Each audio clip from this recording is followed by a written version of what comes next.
You have to take advantage and say goodbye every time you come and be ready and prepare for the worst, hoping that it will not happen. Almost every family here in this country has or had one relative dead.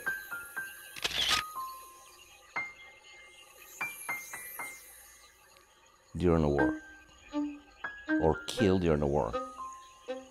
There was a lot of political turmoil. There were a lot of political murders. If you were for the soldiers, the guerrillas killed you.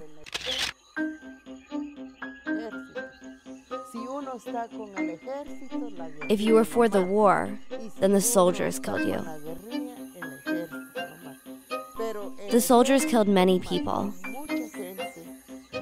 The human rights out of the Archdiocesan office said that 94% of the massacres were caused by the military and security forces, and 6 by the guerrillas.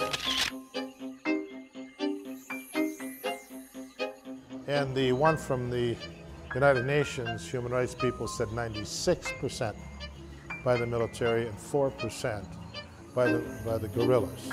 Now the whole idea of that was to talk about it in order to get the first step to start to do some reconciliation. They didn't like that we were living amongst people that were helping other people that were not part of the war.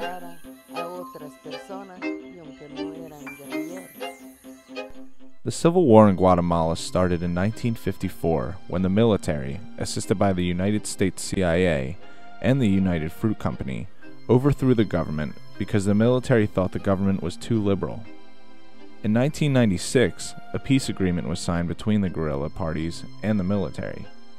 During those inhumane 42 years, over 1 million Guatemalans lost their homes or were separated from loved ones, and approximately 200,000 Guatemalans were pronounced dead as a consequence of the brutal massacres. Thousands are still to this day missing. Along the shores of Lake Atitlan, Guatemala, is a small village by the name of San Lucas Toliman.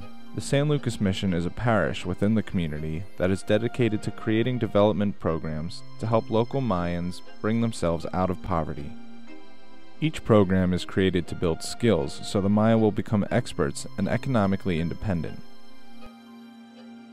Father Greg, since coming in 1962 from Minnesota, is dedicated to the community and the Mayans, who themselves are deeply involved in the mission activities and work. San Lucas Mission itself was affected by the Civil War in Guatemala.